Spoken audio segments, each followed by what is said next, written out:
Bapak Ibu saudara-saudara yang dikasihi Tuhan, ada sukacita hari ini di awal pekan, hari Senin 5 Oktober 2020. Kita patut bersyukur bahwa karena kasih dan pemeliharaan Tuhan, sehingga kita boleh menikmati semalam dalam peristirahatan kita. Bahkan kita bangun dengan penuh kekuatan baru. Mendasari seluruh kegiatan kita di hari ini, dan bahkan sepanjang seminggu ini, kita rindu untuk mendengarkan firman Tuhan. Mari kita berdoa. Kami bersyukur Tuhan, karena atas kasih dan kemurahan-Mu, kami boleh lalui banyak hal di tengah-tengah kehidupan kami. Sehingga kami boleh tiba di hari ini, di awal pekan, di bulan Oktober. Kiranya kami Tuhan, dalam memulai seluruh kegiatan, kami rindu untuk membaca juga merenungkan firman Tuhan. Kuasai kami dengan kuat kuasa Roh Kudus-Mu, agar firman yang kami baca dan renungkan, kami boleh pahami dengan baik. Dalam nama Yesus Kristus kami berdoa. Amin. Bagian bacaan Alkitab menjadi perenungan bagi kita pada saat ini terambil dari Lukas pasal 19 ayat 11 sampai ayat yang ke-27. Lukas pasal 19 ayat 11 sampai ayatnya yang ke-27. Perumpamaan tentang uang minah. Untuk mereka yang mendengarkan dia di situ, Yesus melanjutkan perkataannya dengan suatu perumpamaan. Sebab ia sudah dekat Yerusalem dan mereka menyangka bahwa kerajaan Allah akan segera kelihatan. Maka ia berkata, ada seorang bangsawan berangkat ke sebuah negeri yang jauh untuk menobatkan menjadi raja di situ, dan setelah itu baru kembali. Ia memanggil 10 orang hambanya dan memberikan 10 mina kepada mereka. Katanya, pakailah ini untuk berdagang sampai aku datang kembali. Akan tetapi orang-orang sebangsanya membenci dia, lalu mengirimkan utusan menyusul dia untuk mengatakan, kami tidak mau orang ini menjadi raja atas kami. Dan terjadilah ketika ia kembali, setelah ia dinobatkan menjadi raja, ia menyuruh memanggil hamba-hambanya yang telah diberikan uang itu untuk mengetahui beberapa hasil dagang mereka masing-masing. Orang yang pertama datang dan berkata, Tuan, mina tuan yang satu itu telah menghasilkan 10 mina. Katanya kepada orang itu, baik sekali perbuatanmu. Hai hamba yang baik, engkau telah setia dalam perkara kecil, karena itu terimalah kekuasaan atas 10 kota. Datanglah yang kedua dan berkata, Tuan, mina tuan telah menghasilkan 5 mina. Katanya kepada orang itu, dan engkau kuasailah 5 kota. Dan hamba yang ketiga datang dan berkata, Tuan, inilah mina tuan. Aku telah menyimpannya dalam sapu tangan, sebab aku takut akan Tuan, karena Tuan adalah manusia yang keras. Tuan mengambil apa yang tidak pernah Tuan taruh, dan Tuan menuai apa yang tidak Tuan tabur. Katanya kepada orang itu, hai hamba yang jahat, aku akan menghakimi engkau menurut perkataanmu sendiri. Engkau sudah tahu bahwa aku adalah orang yang keras, yang mengambil apa yang tidak pernah aku taruh, dan menuai apa yang tidak aku tabur. Jika demikian, mengapa uangku itu tidak kau berikan kepada orang yang menjalankan uang? Maka sekembaliku aku dapat mengambilnya serta dengan bunganya. Lalu katanya kepada orang-orang yang berdiri di situ, ambillah mina yang satu itu daripadanya dan berikanlah kepada orang yang mempunyai 10 mina itu. Kata mereka kepadanya, Tuan, ia sudah mempunyai 10 mina. Jawabnya, aku berkata kepadamu, setiap orang yang mempunyai kepadanya akan diberi. Tetapi siapa yang tidak mempunyai, daripadanya akan diambil juga apa yang ada padanya. Akan tetapi semua seteruku ini yang tidak suka aku menjadi rajanya, bawalah mereka kemari dan bunuhlah mereka di depan mataku. Amin. Saudara-saudara yang dikasihi Tuhan, ada ungkapan orang Toraja yang menurut saya menarik untuk dipahami.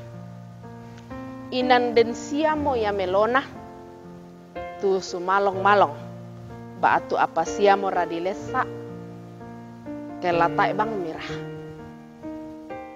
Ungkapan ini mau mengatakan bahwa lebih baik kita bekerja atau lebih baik kita jalan-jalan daripada tinggal saja begitu di rumah atau duduk saja. Ungkapan ini akan memberi motivasi untuk bekerja.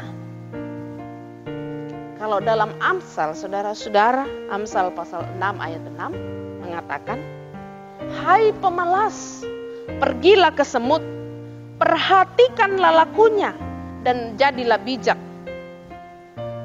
Paulus juga pernah mengatakan dalam 2 Tesalonika 3 ayat 10, bagi yang tidak mau bekerja, janganlah ia makan.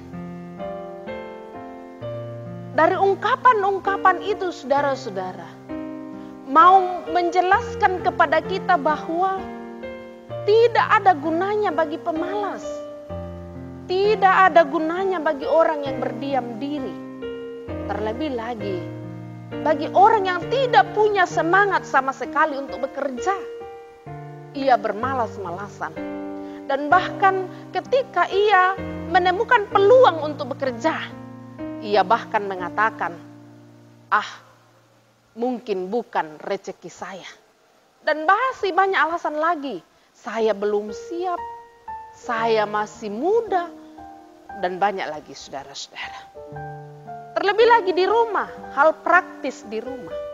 Ketika ada hal yang mau dikerjakan, kita katakan tunggu dulu. Terlebih lagi bagi anak-anak, ketika mungkin orang tua memberikan perintah, kerjakan itu. Lalu mengatakan tunggu dulu. Pada akhirnya saudara-saudara lupa untuk mengerjakannya. Kira-kira bagaimana perasaan orang tua? Dalam pembacaan kita hari ini, Tuhan yang memberi uang mina kepada para hambanya untuk dikembangkan perasaan tuannya ketika tuannya kembali. Pada orang yang mengembangkannya, tentunya memberikan sebuah kebanggaan yang luar biasa bagi tuannya. Tapi bagi orang yang sok tahu, bagi orang yang malas, sudah malas, sok tahu lagi. Bahkan dia sampai mengatur dan mengetahui apa yang tuannya mau kehendaki. Padahal tidak seperti itu, saudara-saudara. Orang yang tidak mau mengerjakan pekerjaan yang diberikan kepadanya sebagai tanggung jawabnya, ia akan mencari-cari alasan. Selalu akan mencari alasan untuk membela diri dan juga untuk menutupi kemalasannya. Dalam hal ini saudara-saudara, bagaimana Tuhan itu memberikan upah yang luar biasa kepada hambanya yang taat dan rajin, bahkan berusaha dan bekerja keras untuk mengembangkan satu talenta yang diberikan kepadanya. Mereka sama-sama diberikan talenta, tetapi ketika dia mengembangkannya, maka ia diberikan 10 kota untuk dikuasainya.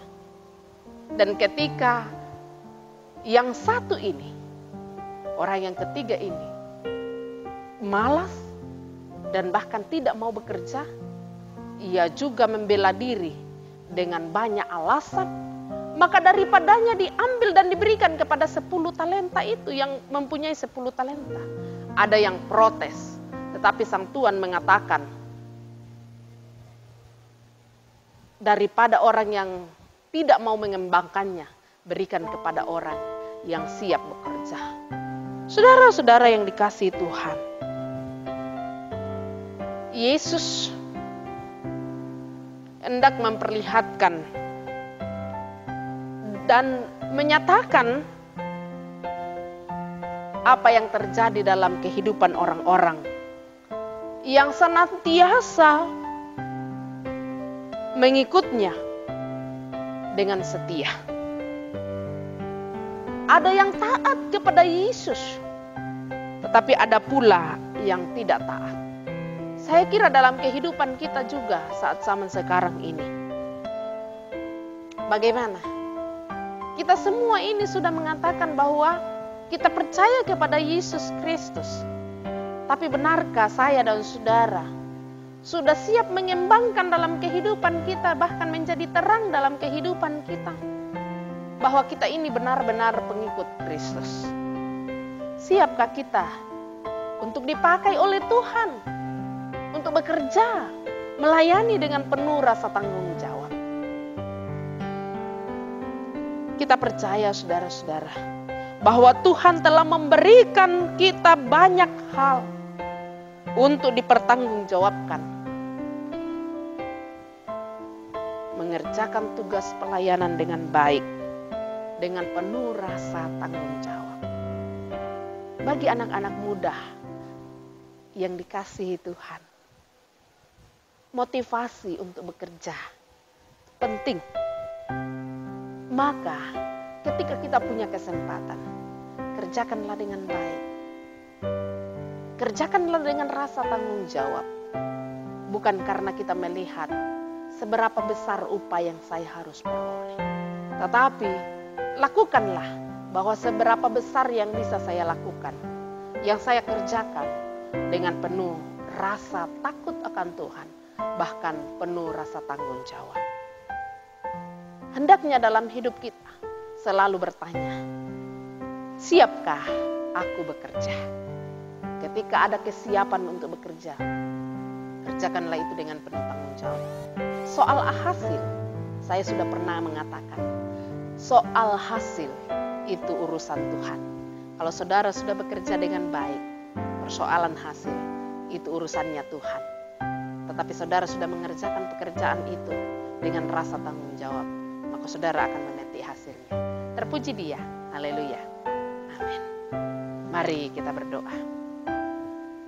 Ada sukacita kami rasakan Tuhan, karena kami boleh diberi kesempatan untuk mendengarkan firman Tuhan pada hari ini.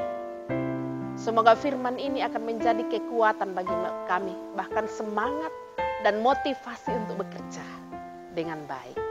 Karena kami percaya bahwa ketika kami bekerja dengan penuh tanggung jawab, Tuhan akan memberikan apa yang terbaik bagi kami. Tuhan, mampukan kami untuk memahami firman Tuhan dalam kehidupan kami. Kami berdoa Tuhan, buat rencana jemaat-Mu sepanjang seminggu ke depan. Anak-anak kami dalam pertumbuhan, dalam pendidikan, dalam pergaulan, kami pasrahkan ke dalam tangan kasih-Mu. Juga Tuhan, seluruh kerja kami, baik yang kerja di kantor, di pasar, di rumah, Tuhan lindungi mereka. Agar mereka boleh bekerja dengan baik, dengan penuh rasa tanggung jawab. Sebagaimana yang Yesus mau katakan kepada kami semua. Tuhan Allah Bapa dalam sorga, yang bergumul Tuhan, kami serahkan ke dalam tangan kasih-Mu. Yang bersuka cita, sempurnakan sukacita yang mereka rasakan. Kami juga berdoa untuk pergumulan bangsa dan negara kami. Di tengah-tengah pandemik virus corona, Tuhan berikan kekuatan, kesehatan, bahkan hikmat bagi pemerintah kami mengatur negara ini dengan baik, sehingga di dalamnya nama Tuhan tetap dipuji dan dimuliakan. Tuhan Allah Bapa dalam sorga, ini kami datang kepadamu dalam Kristus Yesus, Tuhan dan Juru Selamat kami yang hidup. Amin. Saudara-saudara yang dikasihi Tuhan, kita patut bersyukur bahwa kita boleh tiba pada hari ini di awal pekan untuk menikmati seluruh berkat Tuhan, bahkan seluruh apa yang Tuhan rancangkan bagi kita sepanjang seminggu ini. dan saudara telah mendengarkan firman Tuhan, silakan di-share kepada keluarga dan sahabat. Jangan lupa di-like dan juga di-subscribe. Tuhan Yesus memberkati saudara. Terima kasih.